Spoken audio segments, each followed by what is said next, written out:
Heyo, what's up, pups? We're testing out the Rumble Studios. Interesting setup. It has some pro features like from StreamYards and stuff, and then other stuff that hopefully will be included later. But let me check to see if we're actually live here. Yeah, over on YouTube we are. Cool.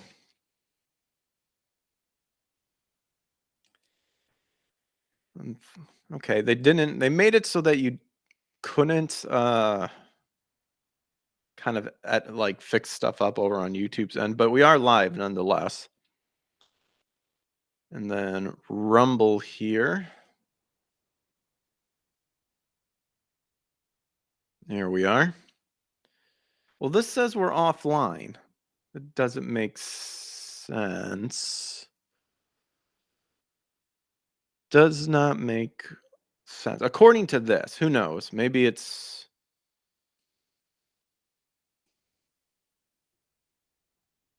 Oh, it is. Okay, it just did an update. Cool. So that worked. YouTube worked. And then supposedly on my locals too. Oh, I gotta sign in. Fuck. Oh, fudge. Uh, having to sign in. Oh, fudge. Does anyone want some? Got nuts in it.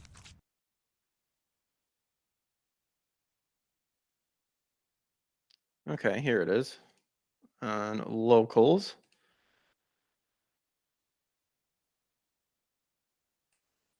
Cool. Okay, so everything is hooked up. Very nice. Very nice. What's up, Scorpion? Over on YouTube. Cool. Alrighty. Sweet. Well, so far everything's looking good on Rumble's end. So I wanted to take this time to kind of test out the Rumble studio here. So far, everything looking smooth.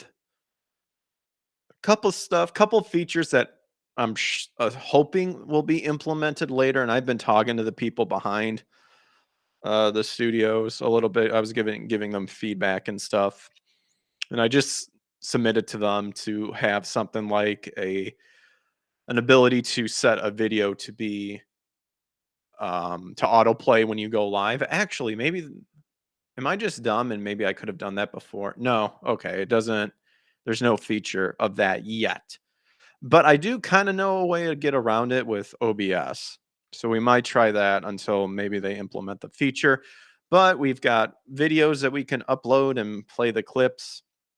Another cool thing that I don't think StreamYards and stuff incorporated, but Rumble does is kind of like a soundboard thing. I've been wanting to use more soundboard type things, and I've been able to do it kind of offhand on the place I would stream before called Melon, got bought out by Streamlabs, so Streamlabs. But luckily we are here. So Yeah! so that works. Let me see if that played.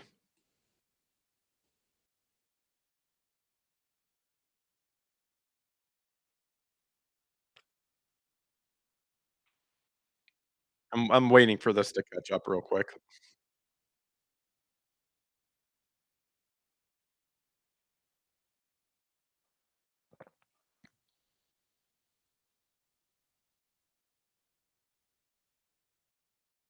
Sweet, it does work. I am happy. Okay, so we got some topics I want to look into. Oh, unfortunately, we have normal latency, so some stuff might be a tad bit delayed, but that's all right.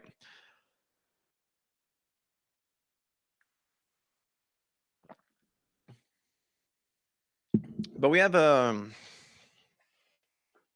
but nonetheless, we can continue looking into stuff. So, some stuff I want to talk about. Obviously, we were testing the Rumble Studio. We have some of these are rather old news, but I'm just interested in kind of what they have to say. We've got some Japan versus good old critical race theory.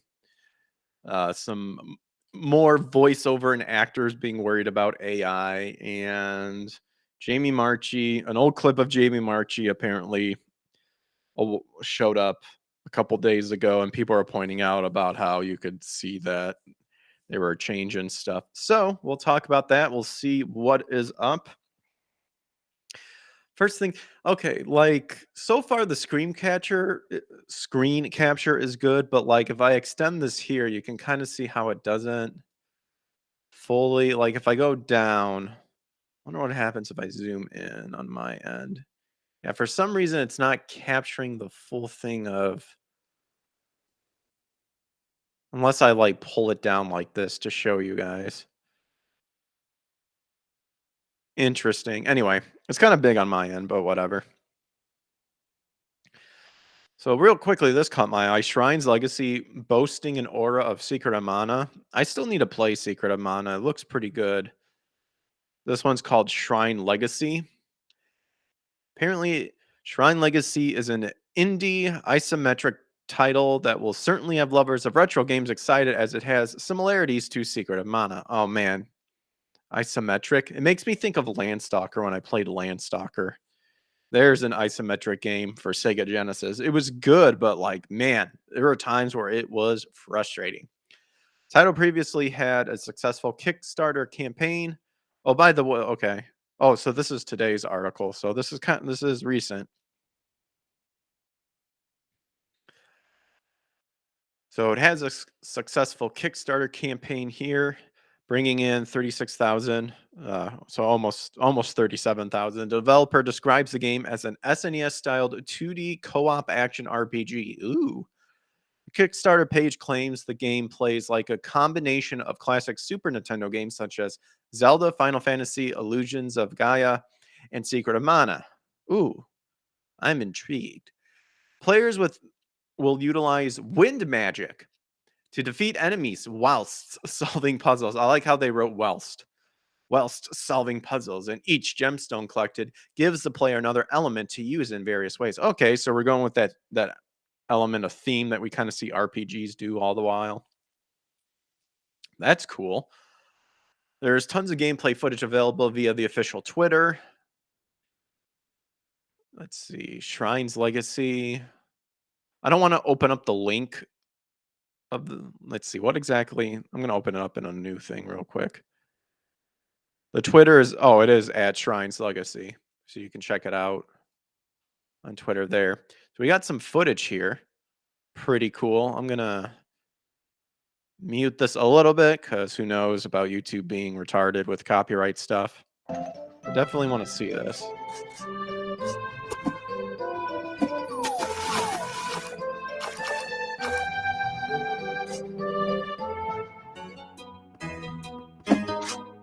Kind of almost gives me a Chrono Trigger vibe too. I'm liking it so far.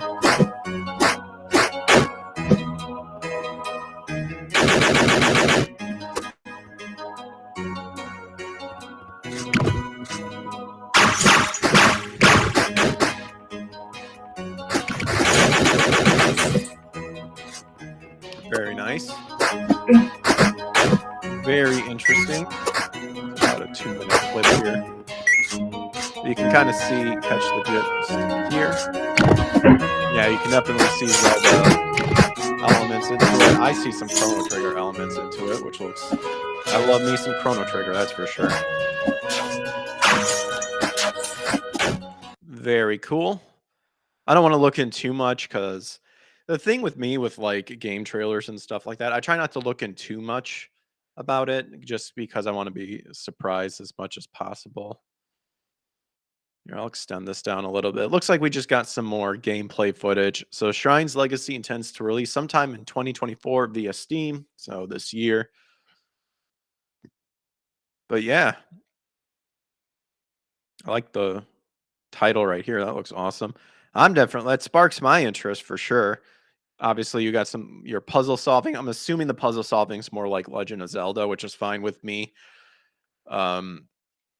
things capturing SNES style is definitely welcomed compared to what, games are going what games are going nowadays, your triple A walking simulation sort of ideas. Very cool though. Uh-oh. My phone fell. Ugh. And I have been away for a little bit over the weekend. We're actually on my new PC rig. It is finally here. It is powerful. I am happy with it. So far, everything's working okay. So that will help with editing and hopefully boost us to the next level in terms of emulation, which I have been testing stuff and it is superb.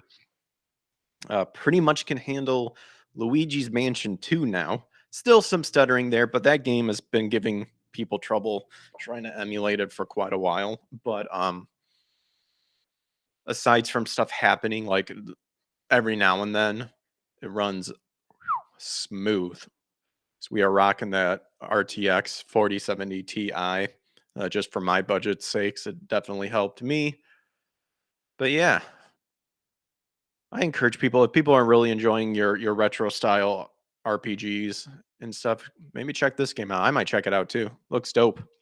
There was another one too that caught my interest. It was like Baron Blast or something like that. I followed it on Steam. That one looked pretty cool too.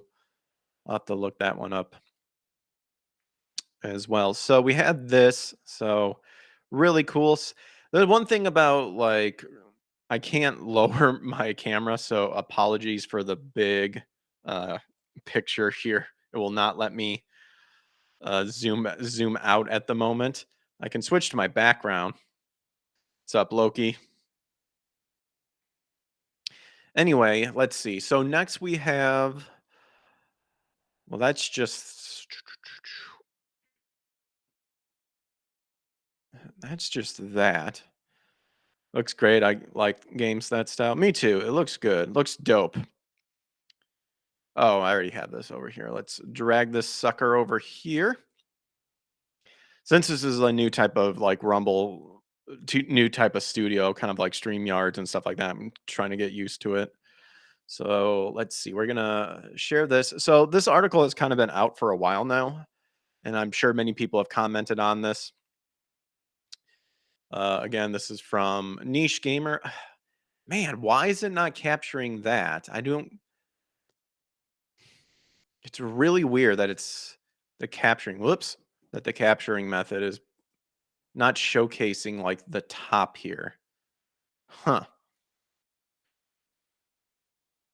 It's like if I zoom in, it'll show it'll show it, or if I like extend this sort of thing.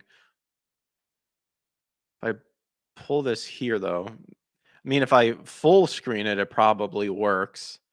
But then I can't see my end of the studio. I guess I could do it like this.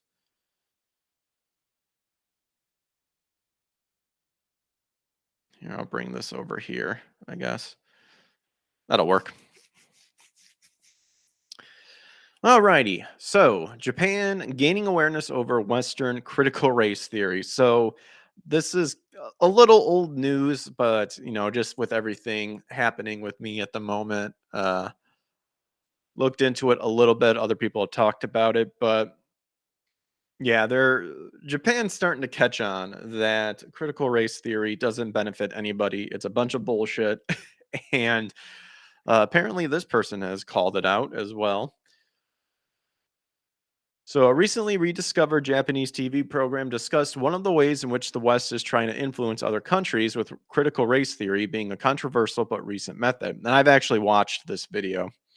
So, this is a 2021, so a couple years old, but still relevant to this day. The 2021 released Toranaman, a news segment with Tokyo University professor Kaori Hayashi, was re-uploaded by Twitter account Asian Dawn, where Hayashi talked up critical race theory.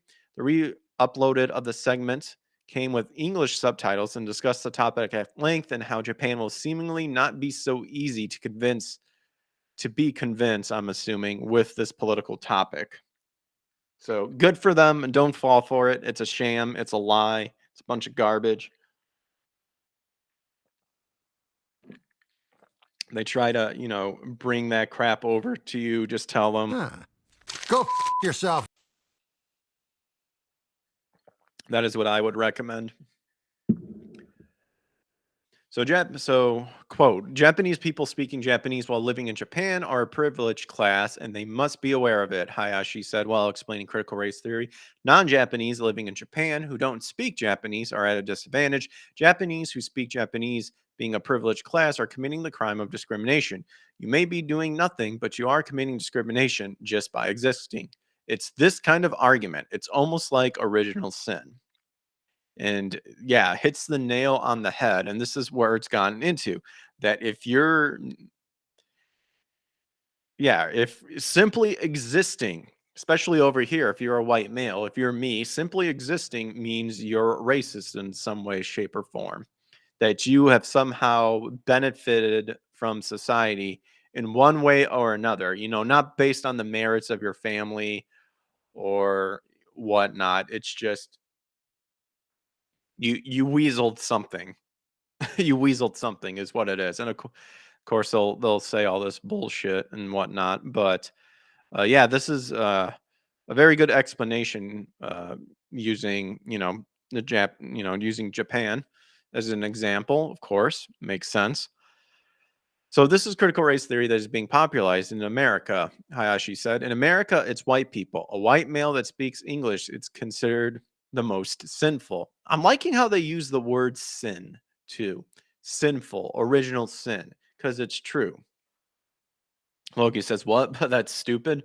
Well, exactly. That's what critical race theory is. You need to be punished because you exist, because you're a specific race that existed, again somehow weaseled everything out to benefit you, and you don't deserve it, even though many family members, even the Bible, Scripture encourages you to utilize the blessings. I've been studying about this because I'm starting up a new series, and I've been writing a script behind the scenes. And God loves to give blessings, and there's nothing wrong with being wealthy, but what you should do with your wealth should obviously help you and your family, and of course tithing and whatnot. But you should also be recognize the idea that God has blessed it. And if you are a follower of him, you should then go around and try to bless other people as well. Now, does that mean that, and this is the problem with these sort of people, is that they'll turn around and respond and say, well, I will tell you how you should be allowed to spend your money. And that's actually not true. The Bible actually does not support that at all. The Bible actually tells you that you, me, my amount that I give back to God and give back to people is between me and God. You don't get to tell me how to spend my money. Now, spend my money in terms of donations or and tithing and blessings and stuff. Now, don't confuse tithing with the amount that you need to give back to people. Bible actually tells you that you determine the amount that you give, sort of thing. But again, that sort of thing is between you and God. And Jesus even talks about doing stuff in secret, because by doing it in secret or between, it's just you and God's business, you're lessening the chance of you taking the credit of I've got all this for myself. I did all this myself. And now look at how much I'm giving back. That's not what you want. God's the one that gave you that opportunity. That God's the one that gave you those blessings. And he's expecting you to hopefully give back to people.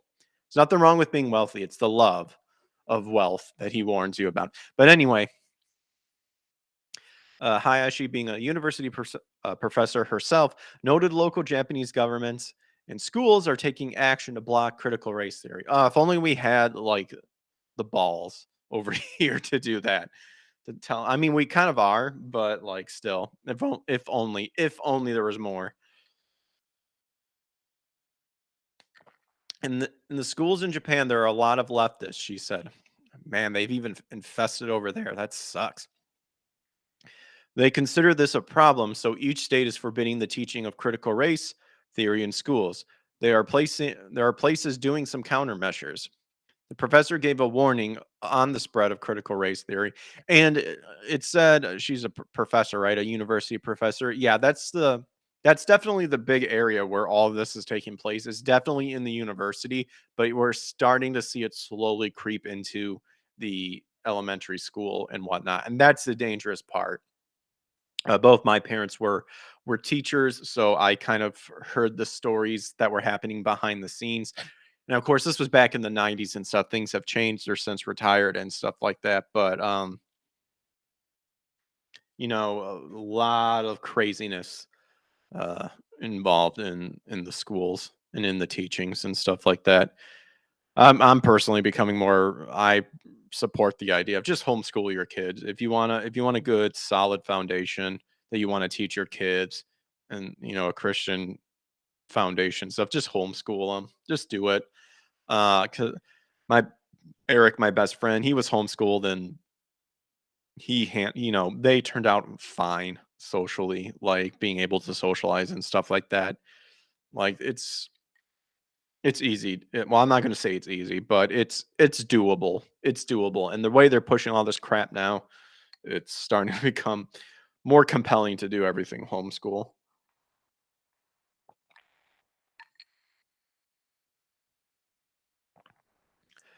So the professor gave a warning on the spread of critical race theory. These people are trying to bring this weird logic in, and it's considered a huge social problem in America. Well, they made it a huge social problem because it's not existent. That's not to say that racism like doesn't exist in America, but this sort of boogeyman racism that these people conjure up and stuff like that. Number one, it hardly happens. Number two is when it does happen, it's usually these people pushing this stuff to do it. And this is something that I've mentioned before, and yet they can never ever answer it. Is the question of what does being how does combating racism by being a racist yourself work? Because this is what it is. This is all what critical race theory, SJW, the woke shit. This this is the retarded logic that these people apply. Because they'll come to you and they'll say, you're a racist, you're a bigot, you're this, you're that, because you're not aware of XYZ. And so you think to yourself, are you insisting that you are able to identify this stuff because you're analyzing people not based on just who they are as a person, not based on how they're just a human being and the situation that's happening around and all that stuff, but you're breaking everything down. You're micromanaging every scenario that you ever encounter in your life down to sex, gender, race, and all this stuff. And they'll say yes, and then you go, "Well, that's racism in its pure rawest form." So you're the one that are actually the racist, and you're just projecting that onto me and other people. Loki says it doesn't help at all. You're adding to the problem. Yep, that's what it is. But my point still stands. Is I have yet to hear an a reasoning as to why they think in order to combat racism you have to be like you use racism sort of thing.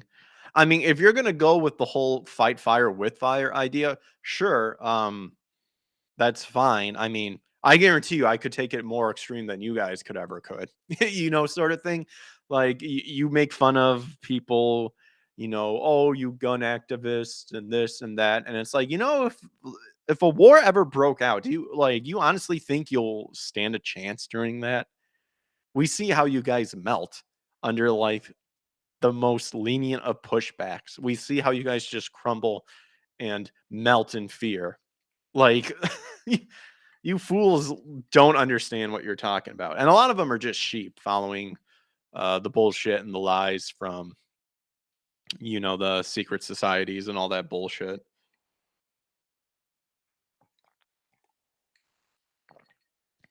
So Hayashi said in closing, when you hear stuff like this, you must realize, oh, that's the thing happening in America. You must not be deceived. Some users, however, brought up the fact that the TV moment is from a few years ago, which is rather important as things can change over time. But it doesn't matter. Oh my gosh. This, some users, things change over time. That is the most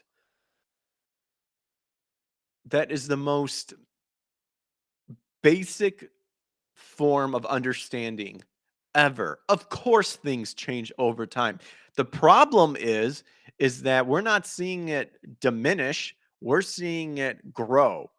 And we're seeing more stuff happening and we're seeing more people getting pissed off because it's being forced down their throats and in America when supposedly we have the right to go, no, we don't want this and stuff like that, then these people go, well, then you're this, you're that, you need to be excommunicated, you need to be punished socially, and all this stuff because you're a terrible human being and you need to learn your lesson. Some users. Some users. Oh, the TV moment from a few things ago, times has changed. Okay, but has critical race theory changed? No, it hasn't. In fact, you're trying to push it even harder. Like, oh my gosh, get fisted. Yeah, you bozos. Like, oh my gosh. Bunch of idiots. So much like modern day feminism and political correctness, critical race theory is commonly viewed as negatively manipulating how others think, with most critics noting it evolves or revolves around us disparaging white people. Yep, yep, indeed. And it's going to get to the point where it's just going to keep expanding. White people's just the beginning. Because it's going to expand to the point of just if they don't agree with your ideology, just insert that. Oh, you're Hispanic that doesn't agree with me, and replace white with Hispanic. Replace Hispanic with, you know, whatever you want to do, sort of thing. Like this is amazing. This is amazing on how brainwashed people are. But yeah, like I said, this was kind of an old story. I mean, when this article was posted, this was like 2 days ago. So not super old. Obviously, the television segment was old, 2001, I think they said. Yeah, 2001. So an old topic that's still relevant today. That's the important thing. That is the important thing to know.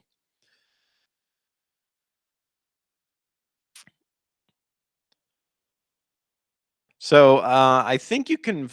Not exactly sure where you can find the full video. I'm sure you could probably just type in YouTube and look it up. I watched it on Twitter, so that's where I found it. So, well, it was re-uploaded by Asian Dawn, so I'm assuming at Asian Dawn would be the Twitter handle at Asian Dawn 4. So, well, if you go to Niche Gamer and find this article and click the link, it'll bring it up. So I watched it. It's about yeah, it's like a 2-minute clip. So interesting stuff. Interesting stuff for sure.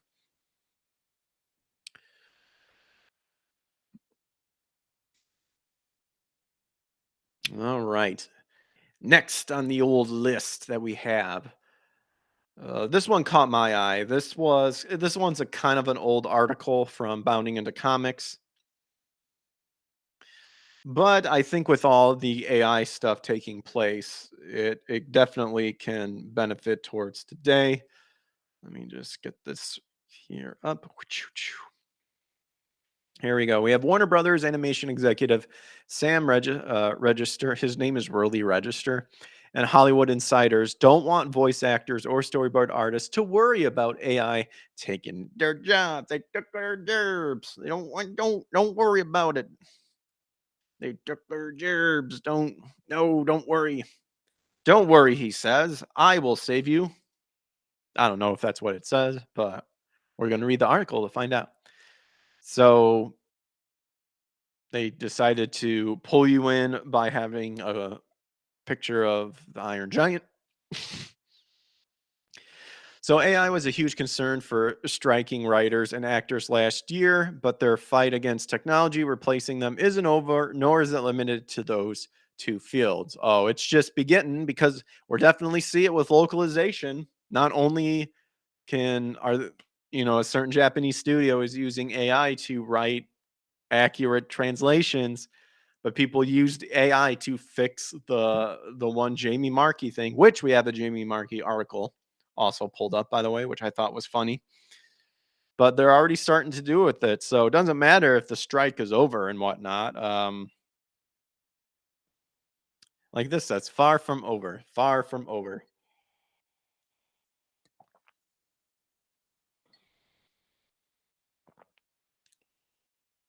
So animators have a stake in things too, as their specialty is threatened at every level by generative imagery. Though in its infancy, digital AI art shows promise in the eyes of Hollywood executives. And why not if it's cost effective, right? See, but it still takes a person to plug in like the stuff, plug in the instructions for the AI to get generated. It's like push this button and then AI immediately knows what you're thinking, what you're trying to do, and then generate whatever it is. I mean, they might be getting to that point where all you do is just go, "Hi, AI person," and then they know who you are, and then just sort of thing. But when we get to there, that's probably when the end times are happening. So, at this point, it's like, "Oh Lord, come down and s- start up your wrath here, because things are getting insane." This isn't the case for everyone out there, however. Warner Brothers Animation and Cartoon Network Studios present Sam Register as a dissenting voice of the future of AI to a fault, while implying progress is inevitable during a Los Angeles time. See, and this is the funny thing, exactly what the other article was talking about. Here you critical race theory. Here you'll go. This is progress. This is what we need to. You're just afraid of progress. Well, now you have AI going. Okay, well, we want an accurate translation that's cost effective. We're noticing that people are getting mad over your stupid stuff, so we'll fire your ass and replace you with AI. That's progressive for you. Well, no, not that progressiveness.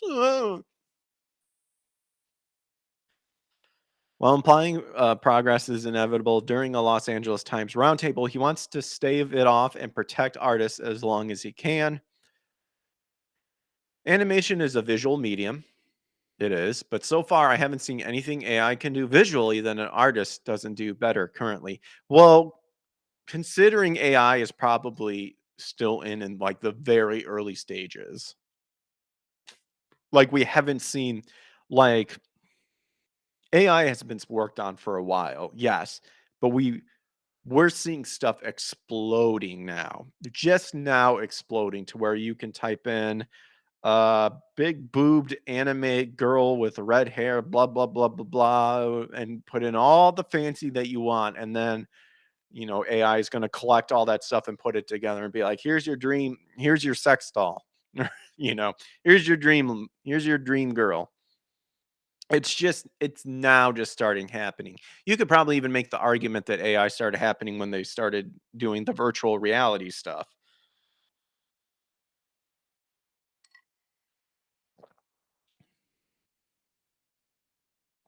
So Register said in the discussion via Cartoon Brew, even at a storyboard phase, he is skeptical of AI's current ability. It's a storyboard phase though. What? If anyone knows what a storyboard phase is, it's the phase where you're literally laying out the animation by using a storyboard with very, very, very rough sketches and notes. Some people still hand draw them. Like, is he like, all right, AI, here we go. Put this in and do your thing. As an animation studio, I just think it's important we protect the artist and the art form as long as we can. because I think we should give jobs to people who really do that, and so they can get their entry level experience. He said, but that's the catch 22. You don't do that, though. You CEO companies don't do that. What you do is you look at the dyed hair fatso with the bull ring nose piercing, just sipping their Starbucks coffee, who are more activists than they are your artist or your writer or insert whatever. And you go, you represent the target audience that we're trying to bring into our series, that hopefully they'll love it and they'll want to purchase more stuff of that. You're a good representation. Come on board. And then they come on board, and then all they do is still go out to Starbucks sipping that coffee. They don't put anything, they don't understand the medium, they don't understand the writing. They go, hey, okay, so this franchise has been already established. So what we need to do is this beloved superhero that's been well established throughout the era. We need to replace it with a woman, make her gay, and there we go. New idea. That's what you guys have been doing. So I don't buy this bullshit at all with him saying we need to give job to people that really do that and who really do put in the artwork and stuff like that so they can get their entry level experience. Well, you pay them, first off, you pay them shit. You pay them shit and treat them like trash. This is this here. This quote. So much lies. So much lies. This is the quote of a union person once again tricking people into saying you need to really trust union because we're protecting you and we're going to help you and we're going to make sure you get equal, fair pay, benefits, all this stuff. But they're not going to give up their power ever. When you're expendable, they'll let you go. They will backstab you immediately. Immediately. So I don't believe this guy at all. Voice acting is another aspect of animation getting squeezed by AI that could see further encroachment in the next few years. This caused some performers to panic, but veteran voiceover talent agent Wes Stevenson. Okay. Damn it, bounding into comics. I always find spelling error or grammatical error, and I'm not the best, proofreader, I guess you could say. This causes some performers to panic, but veteran voiceover talent agents Wes Stevens and that is that is an incomplete statement. That is an incomplete statement and a weird sentence.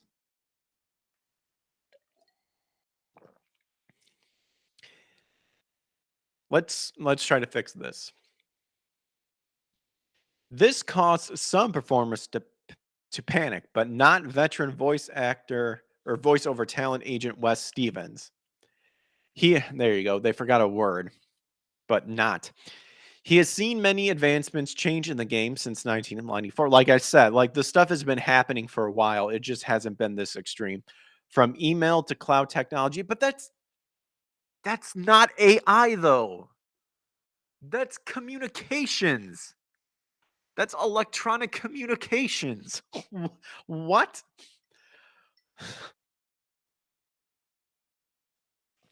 That's just retarded. I've seen the changes. I've seen everything. It's all going digital. Well, okay, but yeah. This is but we're at the point where that digitality is now like making the work for us.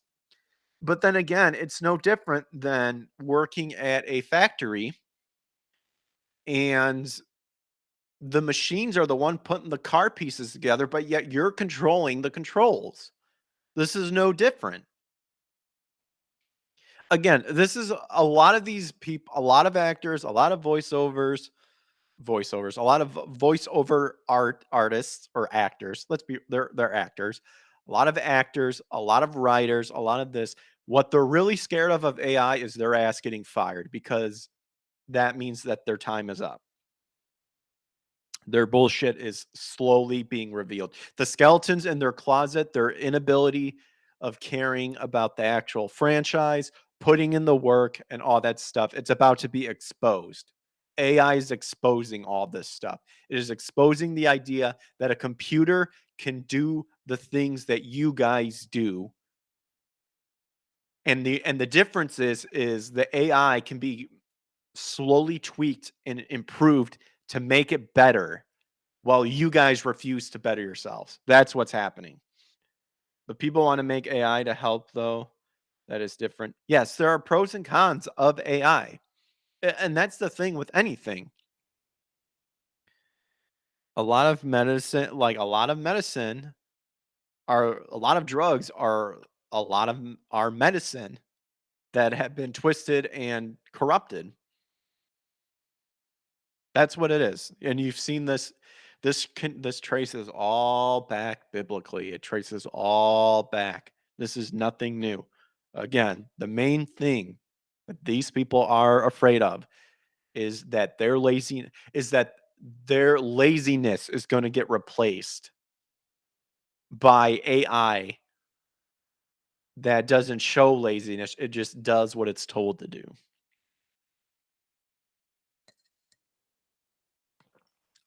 So again, well, not again, but continuing, Wes Stevens thinks the industry can adapt. Stephen Hawking's warning of depending on AI is a bad idea. He even warned people about it could become a danger. Well, Stephen Hawking's isn't exactly, or wasn't exactly, the greatest person either.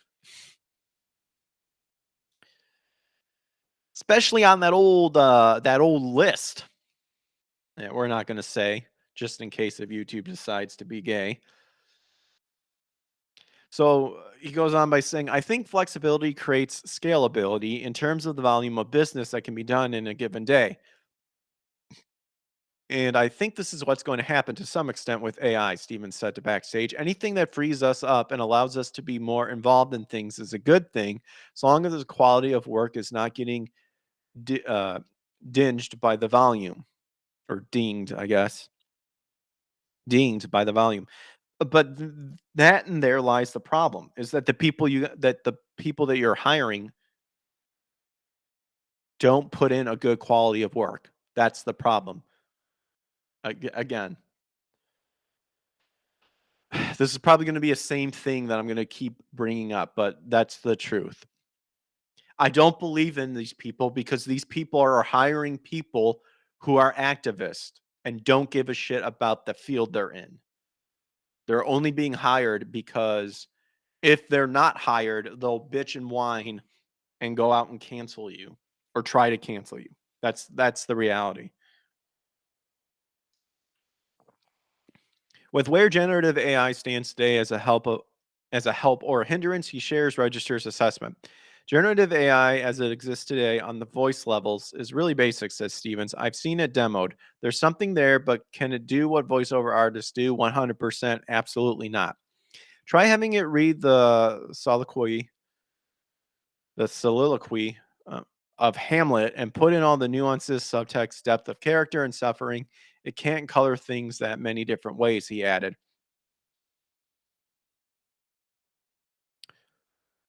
Again, the people that you're hiring can't do the same thing either.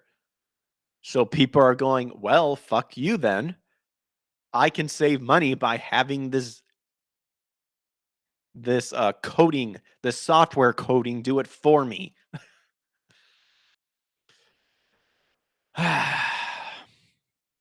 But Stephen distinguishes generative AI and artificial general intelligence that could prove superior to human intelligence on paper and may not be far away.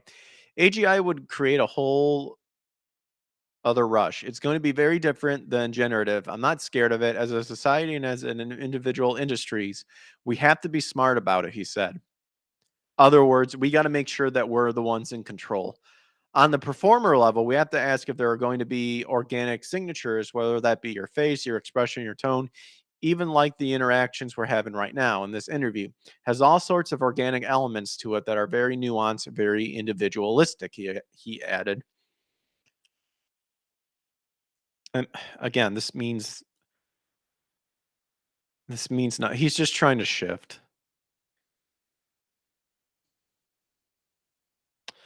I've seen some very interesting tech that, with increasing improvements, we will have the capacity to say, here's my voice print, and here are the terms that exist around it. And you continue.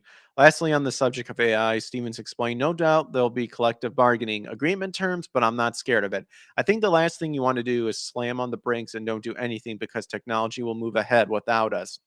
Not only move ahead, it'll replace you. I think there are great things coming from it. We just have to collaborate on it.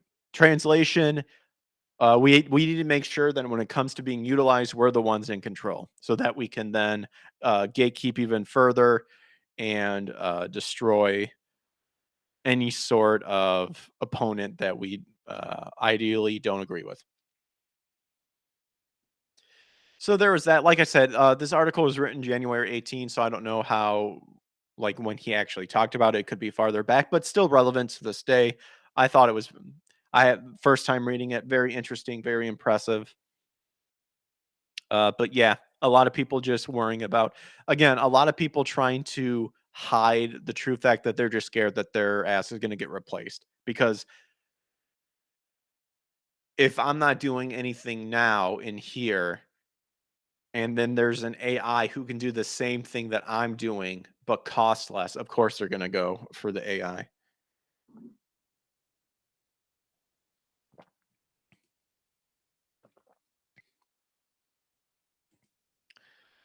Next up, on the list of something that caught my interest is Marvel's Daredevil actor John Bernthal. I enjoy me some Punisher, and I'm kind of curious what he's talking about. Again, this is kind of old news, but I just saw this now, so I kind of want to check it out and see what's up. So Marvel's, again, bounding into comics.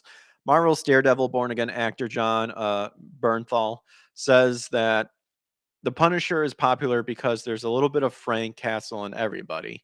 Well, yes, because we want to see that justice, that natural justice, as the Thomas Jane version says the in that movie, The Punisher.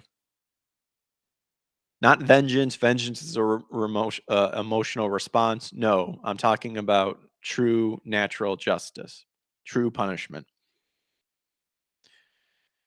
You actually see that also. There's a great speech in the Boondock Saints where they give an example. You know, the McManus brothers. McManus? Why am I saying McManus? I think it's the McMahon. I should know this, but yet for some reason, here I am. And this isn't alcohol, by the way. Anyway, but the brothers are talking, and they say, you want to know what I think of Psycho Rock? It's decent folks with decent family. They come home and they turn on the news, and what do they see? They see rapists, murderers, child molesters. They're all getting out of prison. And everywhere, and I'm summarizing it. This isn't the exact quote, but they say, and everywhere, everyone's thinking the same thing, that someone should just go and kill all those motherfuckers.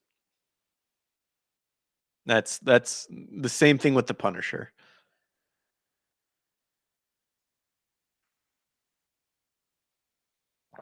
So, in the opinion of actor John Bernthal, the reason the Punisher and his more complete methods of crime fighting continue to enjoy such a large fan base is because at the end of the day, each and every person has a little bit of Frank Castle inside of them, and not in a sexual way, a morality sort of way. What's up, Chaos Smash? The latest actor to don the Marvel anti-hero signature skull offered his thoughts on the ongoing debate regarding the Punisher's popularity. On one side are the fans who enjoy the character's take-no-nonsense outlook on morality, and likewise, modus operandi. On the other are those, including Marvel itself, who have grown concerned that individuals, particularly law enforcement, will look up to him as a justification of their own violence. While speaking with Collider regarding his upcoming return to the role in Daredevil Born Again. Okay, the people on the other side, the one that says these guys, the individuals who are concerned, such as law enforcement, will look up to him as a justification for their own violence. Uh, they can go fist themselves. Most of the people who enjoy the Punisher is because the Punisher, they're interested in the Punisher's outlook of morality, and that he had been pushed to the edge and have determined that this is the path I'm going to walk. Literally a Rorschach sort of person. Everything is black and white. Dolph Lundgren style ideology. If you're guilty, you're dead. There you go.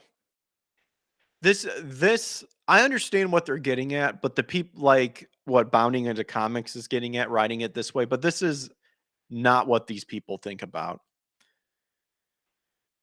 The people that think this way are the people that are just they're, the woke people. Did you miss the CRT talk and the voiceover as well? You missed the CRT. The voiceover, there's two of them. I haven't talked about the Jamie Marchi one yet. I saved that towards the end.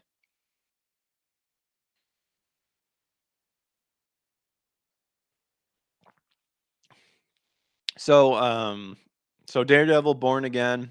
Again, this article is from January 17th, so not too far behind, but so pressed first thoughts on the topic of by the outlets. Oh my gosh. Press first thoughts on the topic. He opined, I think there's a reason why the character has resonated as deeply and strongly as he has in the hearts and minds of comic book fans and first responders and people in the military and people all over the globe. I think there's a little bit of Frank Castle in everybody. Again, I agree, but I think it goes beyond just Frank Castle because you can replace Frank Castle with anybody. It's that person who has been pushed to the limit. It's that human nature of wanting the line drawn in the sand and to see that being fulfilled to the extreme.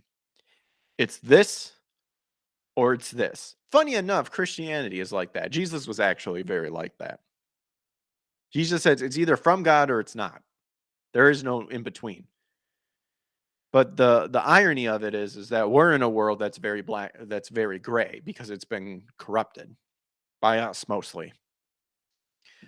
But it's that human longing for things to finally get made right and to finally be told this is the truth, this isn't, and to see it be enforced. Which, again, it is that people who long for that. It is actually going to happen. It's when Christ comes back, and boy, he's going to be pissed, and he's going to be slaughtering folks.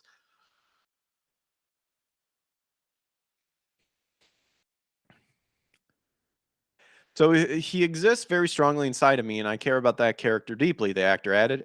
I also know that it's absolutely essential that if we do it right, and we have a real sacred integrity to the source material and to what is at the core of Frank. Well, good. I'm glad that you care about the source material, but are the people in charge caring about the source material? Because we're seeing in the comic book side of things, no, they're not. They're replacing his guns with retarded katanas. They're replacing the iconic skull logo with some stupid demon looking logo. And they're making him a bitch by changing his origin story into his wife wanting to divorce him because you got to hate male. Got to hate the males.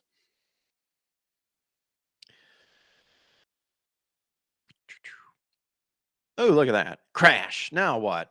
Oh no, not it's you again. Won't you ever quit? Not while you're still alive, punk. Chuck. Yeah, well, not while I'm called the Punisher. That was his debut.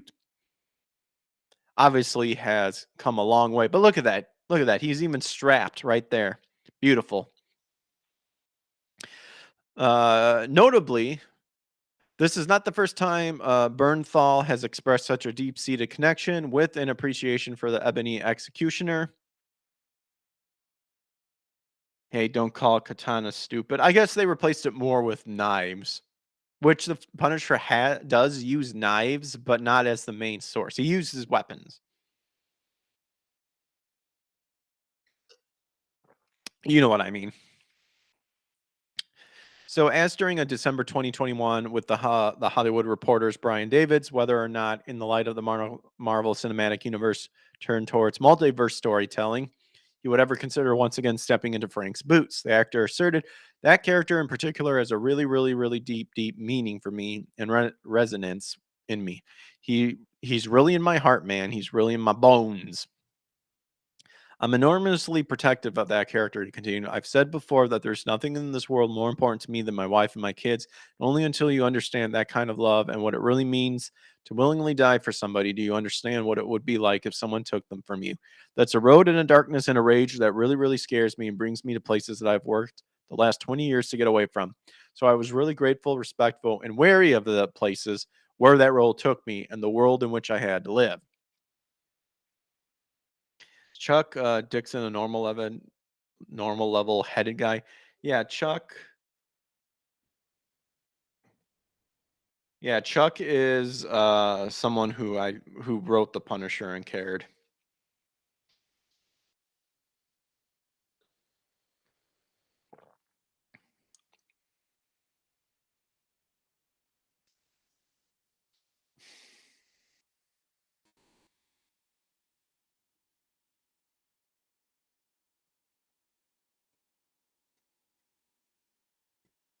Sorry, hold on real quick.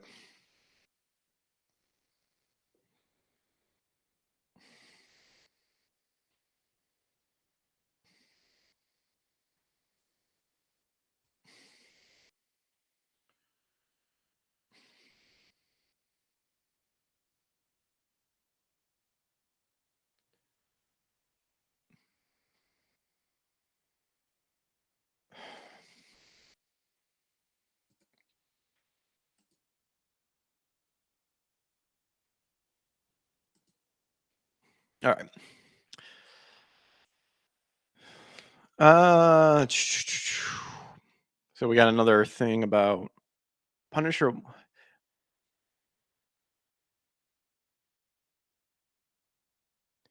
Ouch. Damn. No negotiation. Punisher war machine. However, despite his love for the character, Bernthal then noted that that being said, that's where the character needs to be. It needs to be a level of darkness. I think if there's any let up on that character, you do a disservice to the character. To every comic book that's come before and to all of the unbelievable fans of the character. The character means so much to people in the military, he concluded. So, like I said before, it's not about whether you do the character, it's about whether you can do it right. And I'm only interested in doing it right. I just asked because the whole Ethan's Skyver Eric July thing has my nerves on edge, especially since Ethan has been on my bad side lately. So I'm just making sure Chuck is normal. I mean, I'm not the best person to know about that. I think Chuck's normal. I don't know. I think Chuck, I mean, I don't really follow him, so I don't think he's said anything lately. As noted above, Bernthal is currently set to reprise his role as the Punisher for Marvel's Daredevil Born Again, which is due to hit Disney Plus sometime in 2025. So there is that. So we have one more article that is the old Jamie Marchi article here, but I'm going to take a quick little break. So I shall be right back. So hold on tight. I think I can actually set this to just like a background thing. So BRB.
All right. Well, that didn't work.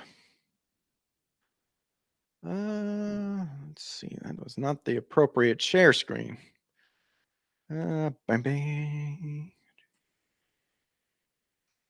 All right. Here we go. I'm glad BIC brought back the comment section back. They really took their time on that. Yeah. All right. So this is the kind of the last article I have that I want to look over tonight. Also, you forgot to turn on your stay tuned when you left.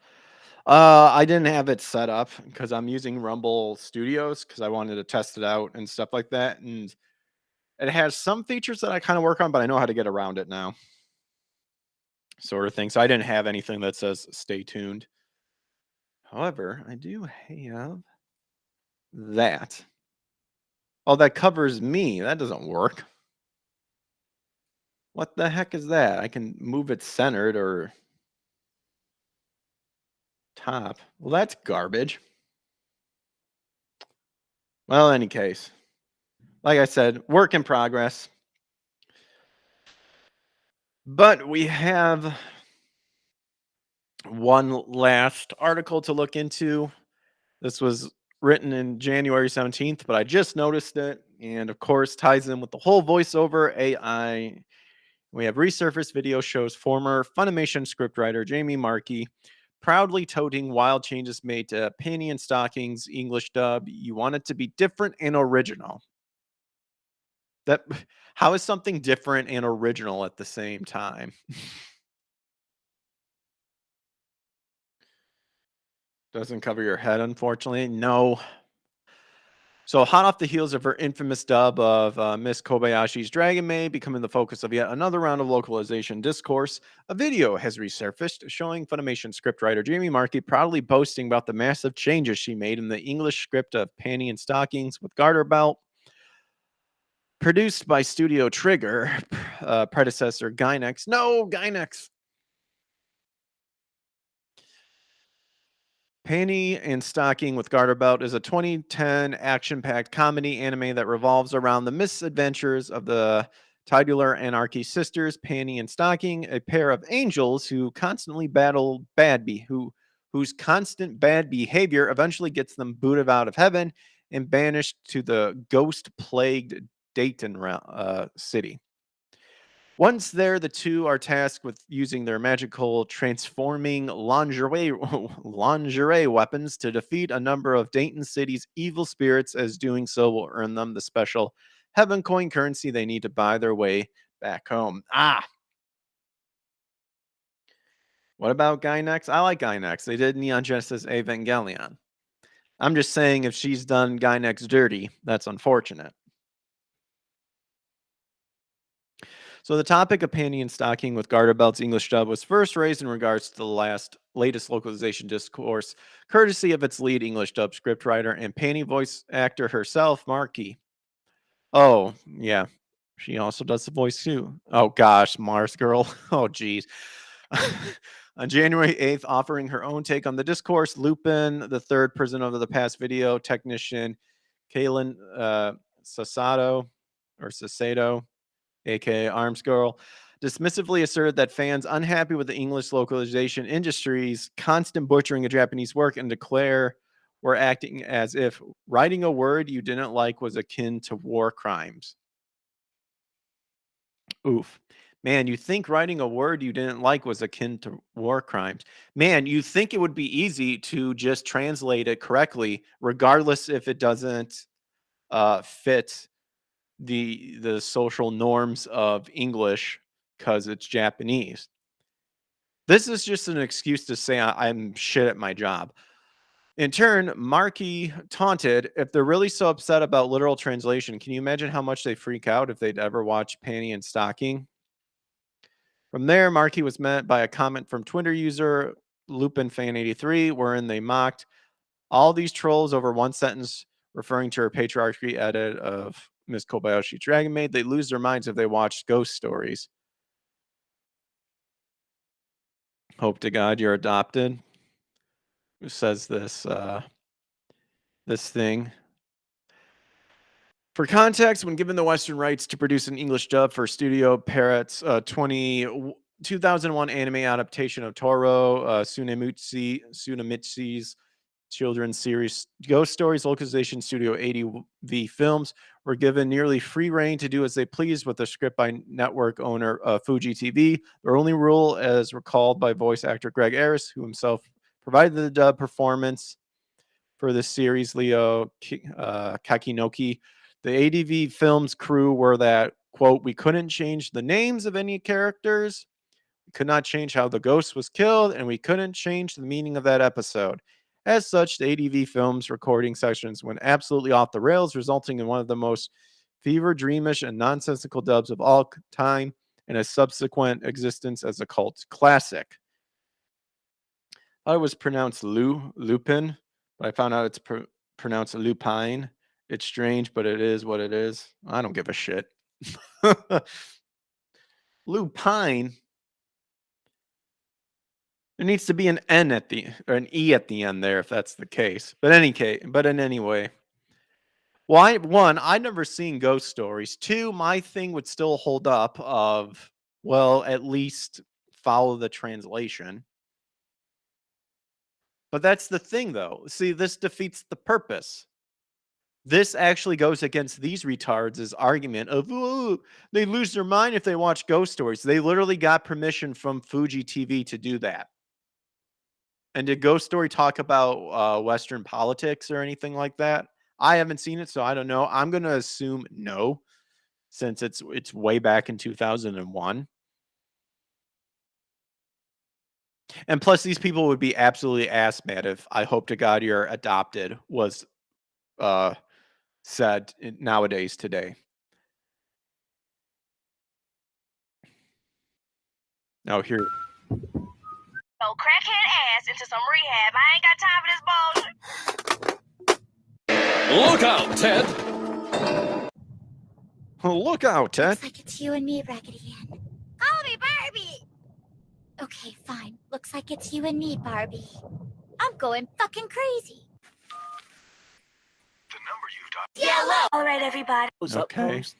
Good, then you can do the broadcast so I can get my brains banged out by Mr. Sakata before third period. I mean, Mr. Sakata and I have a very private teacher-teacher conference we have to do this afternoon. Huh. Interesting in how the people in this dub like saying, I'm going to get my brains banged out and stuff like that. All of a sudden, with the whole Vic situation, now that all of a sudden that's a no-no. But that's the thing. See, the thing is that the shit that they tried to pin on Vic, from the people I've talked to, there are people there that have done way worse. Fever Dream is true. Ghost Stories gives me the heebie-jeebies. Yeah, like, legitimately, is the cult following around it just because it's so bizarre and crazy? Like, is anyone gonna, like, make the argument of Ghost Stories is such an amazing dub? No. Anyway, so Ghost Stories, Crayon, Shin-Chan, Panty, and Stocking with guard about further declared Markey before passively aggressively opining that probably only the last one would make them angry since that's the only one I worked on. So the Dragon Ball Super voice actor, who the hell does she play in Dragon Ball Super? Further inflamed tensions during a subsequent exchange with another fan itself, beginning when she opined of her critics. I enjoy how they always pluralize plural pluralize these lines when they can only come up with one example. I enjoy how they always just repeating it. Vic was right to use a stage name for this dub. Good job on you, Obi Frost Tips. Good job indeed.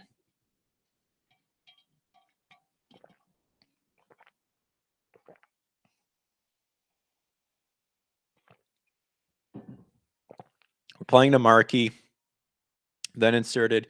You think with the amount of spit and vinegar they're spewing, they would have chosen a line said by Toru and Kobayashi during pivotal plot moments or something. That point, choosing to add more fuel to the fire, Marquis then mocked, well, they haven't watched Dragon's Maid, so they only know what they've been directed to be angry about. If they really want to be mad, they should watch Panning and Stocking. Super actor. See, I find this exchange funny and hilarious because, one, there's a difference between just changing a line to just be absolutely insane and off the walls to changing a line to the SJ-dub ideology that didn't need to be there, that you could have easily translated normally.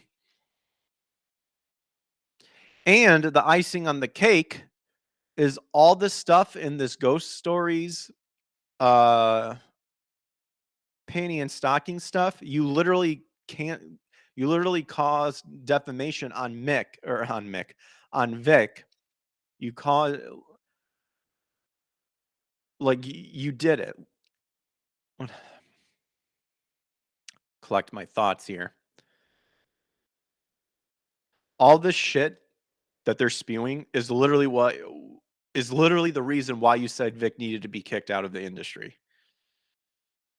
He's a creep, he's a pervert, he's this, he's that, he does this, he does that. And then here you guys are making these retarded, off the wall ghost stories, and we're gonna bang each other's brains out, and you guys all heard of the bloopers of everyone and stuff like that. Shit that you projected onto Vic saying this is the reason why he cannot be in the industry, and you guys are doing the exact same thing.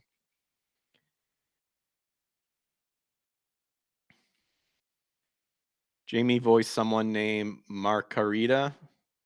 No idea who that is in Dragon Ball Super. See, the thing they stuck on with Vic was the sexual assault allegations.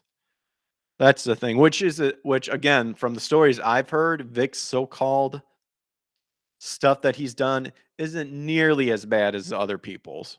We all know Damon Mills, which is 10 times worse.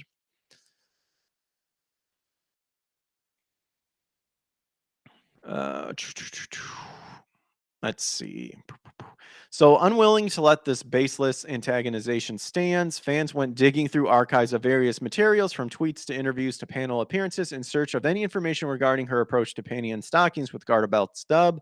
Soon thereafter, a video was discovered revealing that Marquis not just explicitly spoken to the topic of the series' English dub during its 2012 Anime Expo panel, but outright boasted about how much she changed. Oh, geez. I know who it is.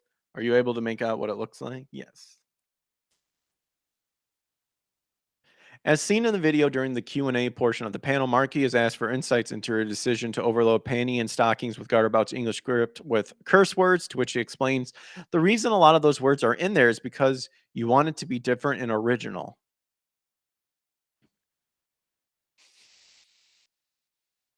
That's just being lazy and using sentence enhancers. When there's a lot of swearing, you tend to get desensitized to it, and especially as culture, and especially as a culture, we are much more desensitized to F-bombs, she told the crowd. So mixing it up a little bit made it more interesting, and you never knew what people were going to say. We tried to keep that spirit of offensiveness and cleverness, which is what makes it so charming. There's some self fellatio pan on the back right there. Oh gosh. Oh wait. Good. Got an email from the Japanese creators or liaison or someone important said do this to make it as offensive and filthy as possible within the realms of United States law. So I was not Who said it? get arrested. And I tried really hard to get arrested, but I couldn't do it. And then to put as much Western terminology and slang in there as possible, and then later teach it. And I liked the idea of not only having someone from Funimation have to describe what smegma meant, like that made me laugh, but right, like get that picture in your head, it's hilarious. But I also to do all this shit. And did it actually follow the Japanese? Unless the person who told you that was like the creator or something like that, go fist yourself. Jamie is like in her fucking 40s. And she acts like a damn juvenile. I know. I mean, I'm 35, but ugh. So in the interest of fairness, it should be known that later on the panel, Marchi claimed that she chose this approach to the series dub script because she had allegedly received an email from Penny and Stocking original creators, to make the script as offensive as filthy as possible within the realms of United States law, to put as much Western terminology and slang as possible, and then later teach it.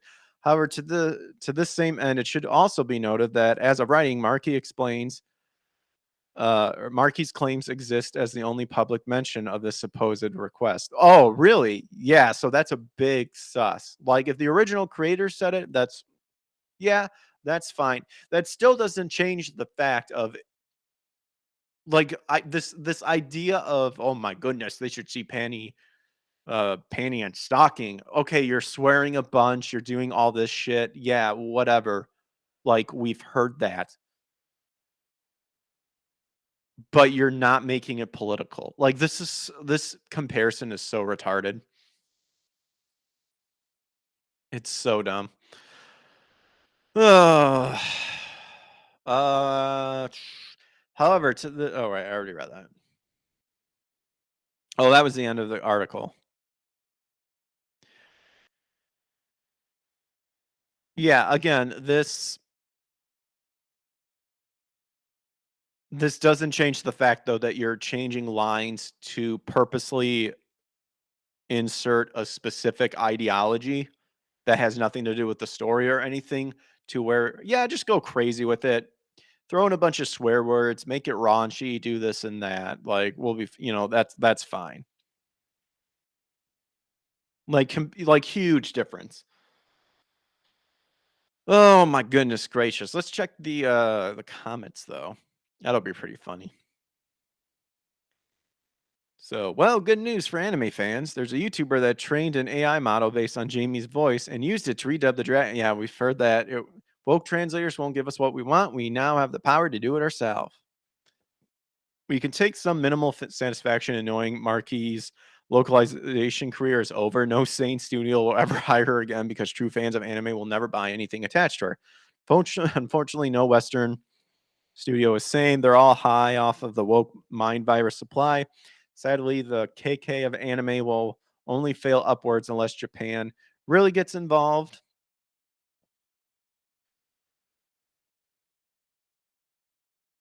And then this, oh, I love this. Well, then, yar, hoist the mainsail and prepare to plunder. I like that response. As long as she continues to bang the right men and women, she will always have a job. Oh, oof. What's weird is her inconsistency. She got uptight on the one dub, but voiced the lead character in High School DxD and a lot of other edgy productions. If AI replaces her, oh well. See, that's the part. This is the whole thing. The inconsistency. Again, ghost stories and panty and stockings. No one's complaining about like the raunchiness and the stuff to it. They're complaining about the lines being changed to a specific Western ideology that one, Japan doesn't have any clue about, two, Japan doesn't actually care about, and three, doesn't follow uh the main story. Like for me, ghost stories, I'm never gonna watch it. I don't care how retarded the lines are. I'm not gonna watch it because I don't care about seeing it. I'm not interested in it. And if they're claiming that the original creator or Fuji TV said, yeah, go ahead and just do whatever you want, just make sure the names don't get changed and at least the story somehow gets told gold wild. They're just saying shock. This is just shock value. It's shock value. The Dragon Maid thing wasn't put in there to do shock value. It was to purposely push an ideology. That's the difference. At least High School DxD has a good plot and a great story. Yep. I've only watched, I think, season 1, but then I stopped.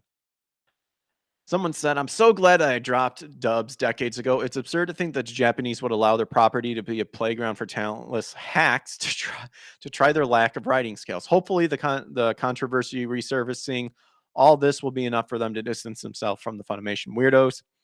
Once again, reminding us that someone else says, once again, reminding us that fan subs are the superior way to experience anime and manga if you don't know Japanese, except now they're trying to corrupt that too. But then again, you can just go and find fan translations, which depending on the fan translations, like I know I've read some of the manga of Dragon Ball and they like throw in fucking in there a lot when like this is fucking stupid, like pretty much like that, but like it's not in the original text.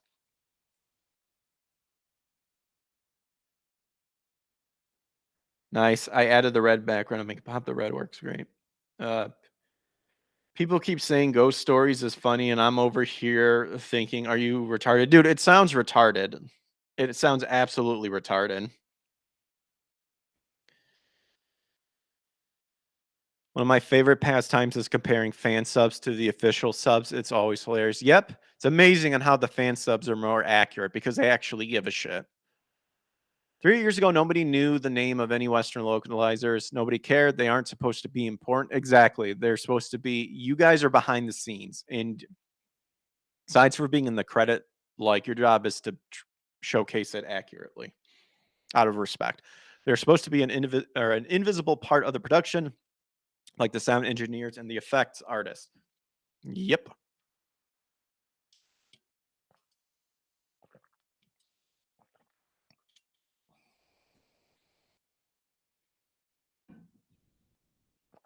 Their specific opinions, ideologies, and egos are supposed to be as irrelevant to the project as a contractor's work be to building a house. Exactly. Yes.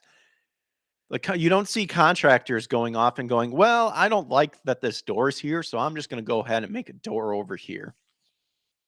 But because social media enables and encourages narcissism and circular validation, these twerps have decided that it's their place to go to war with the consumers and help re-educate their proles.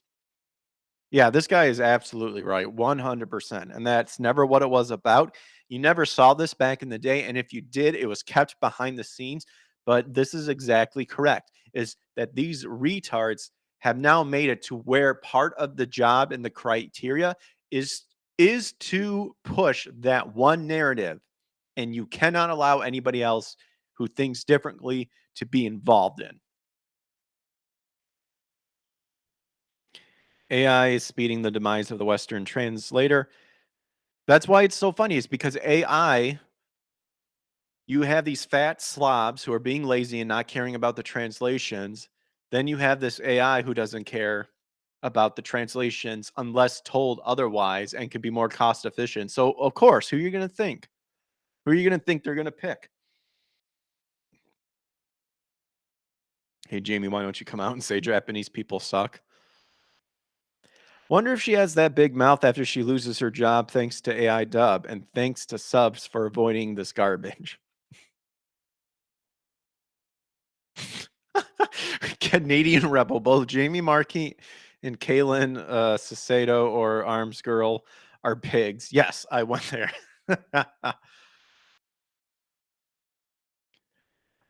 Marchi Mark is a good Twitter handle because she sure is a mark for herself.